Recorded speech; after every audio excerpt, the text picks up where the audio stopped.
Nabuhay kayo. Nanggapagasa ng bayan. Okay, I won't torture you more with my Tagalog. Congratulations to everybody, to the nominees.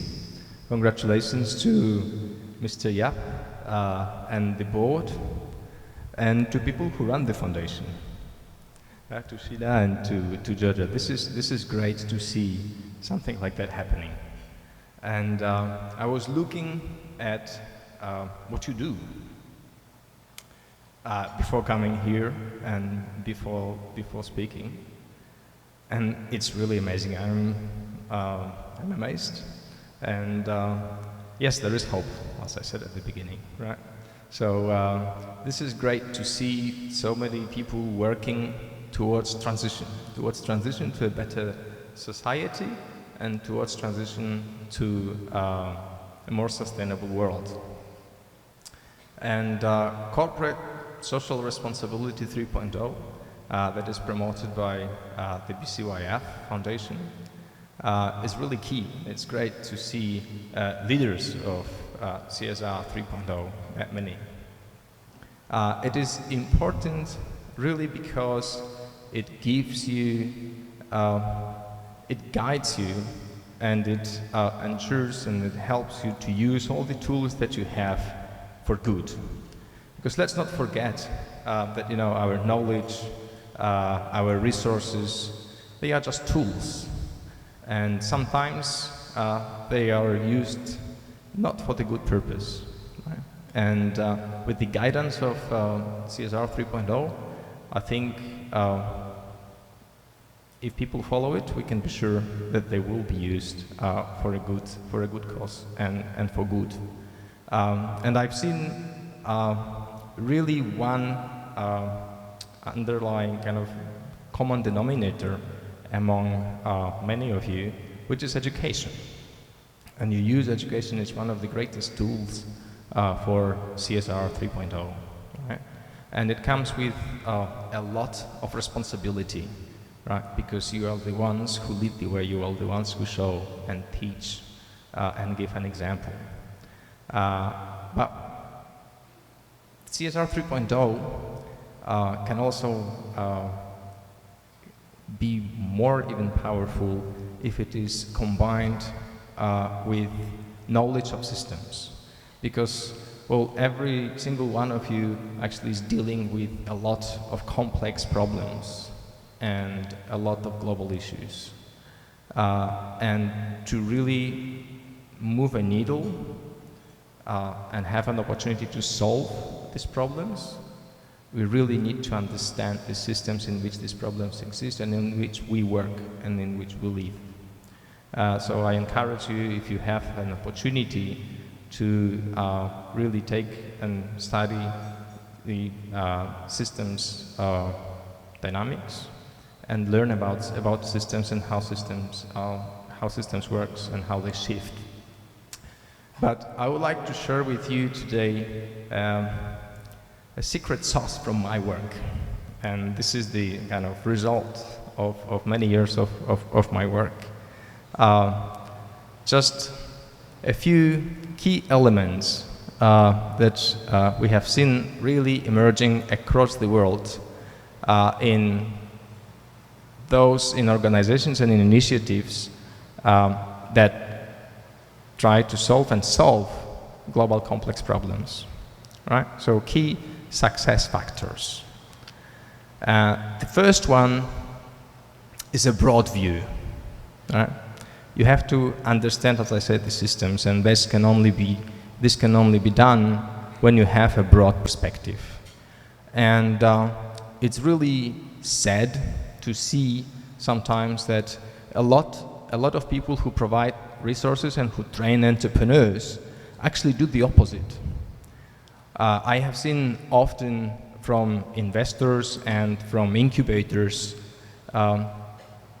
an advice to entrepreneurs: focus very narrowly, right? Razor sharp focus is your thing.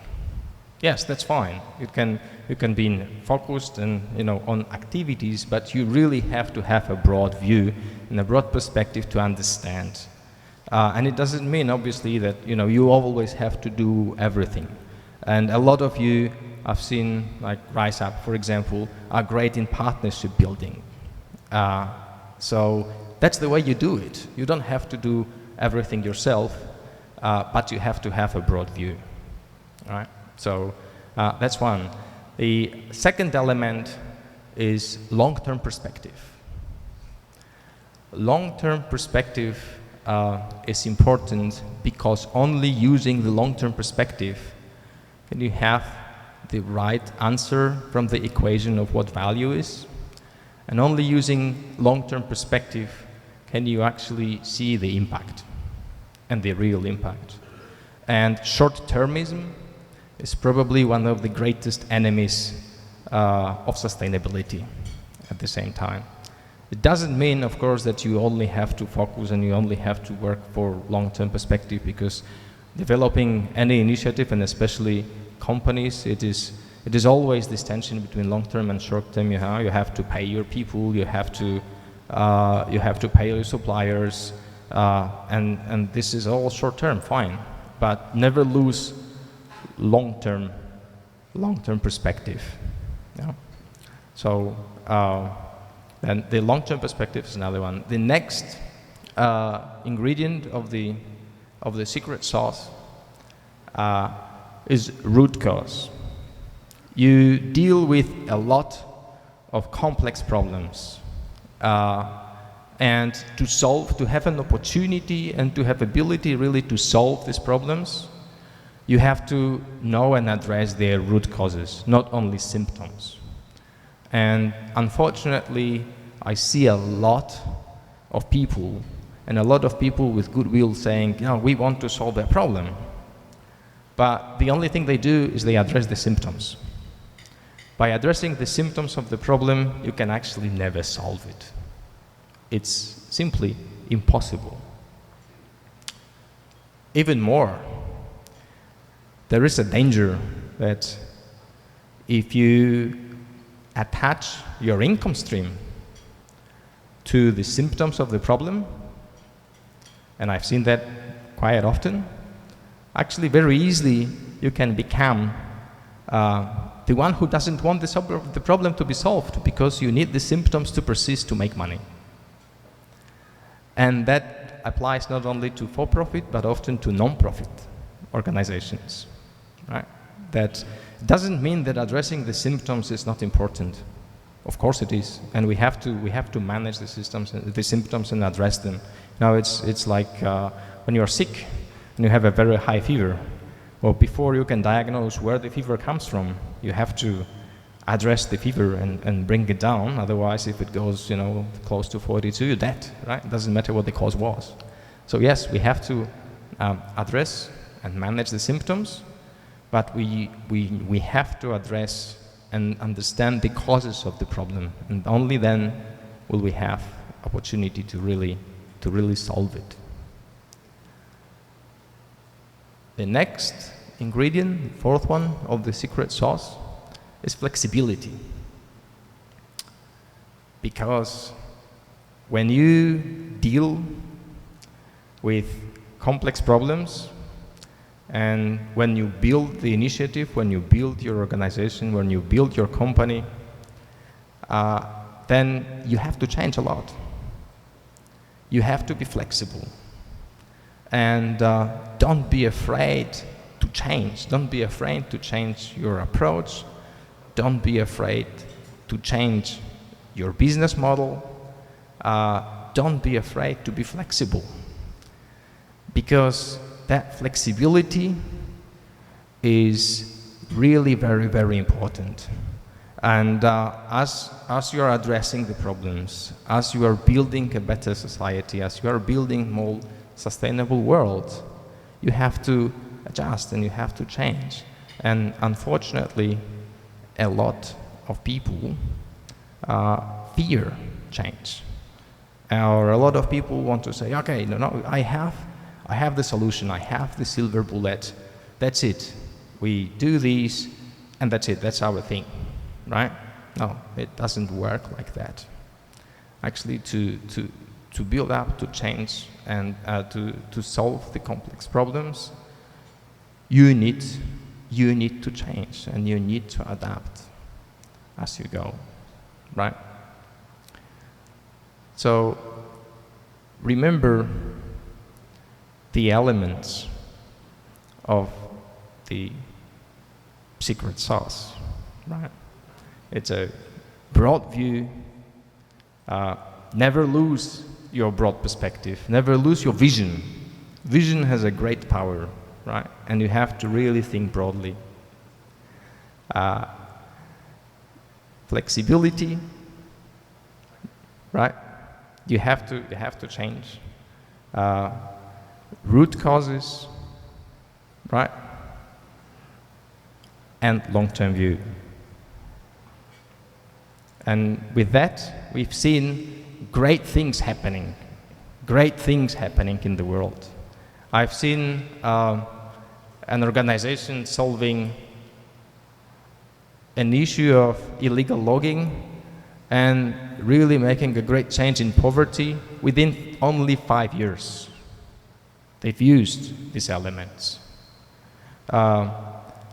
I've seen another great organization which is actually also part of your group. It was a nominee, as you are, of BCOIF, Coffee for Peace.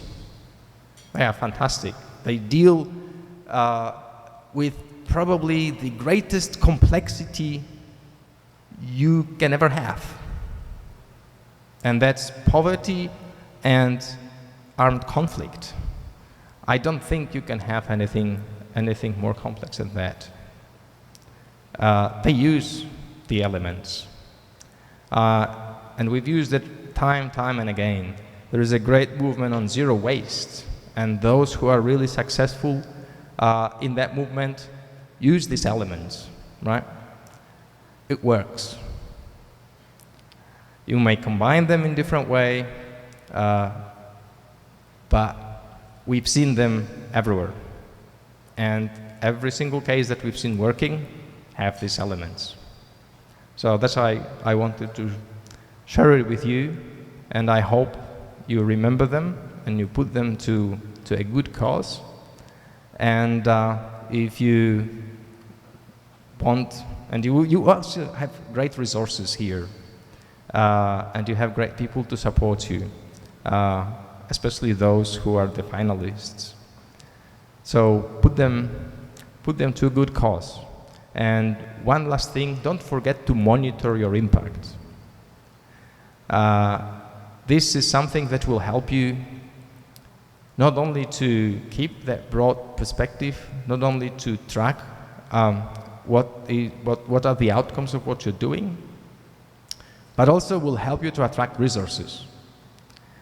Impact investing is the fastest growing investment area that we have in the world. And monitoring and managing impact is really important there, and it is a make it or break it issue for a lot of impact investors, right? So with that, I'd like to wish you good luck and a lot of successes and a lot of courage. And I know you have them. You already have a lot of courage, all of you, and never lose it. Salamat.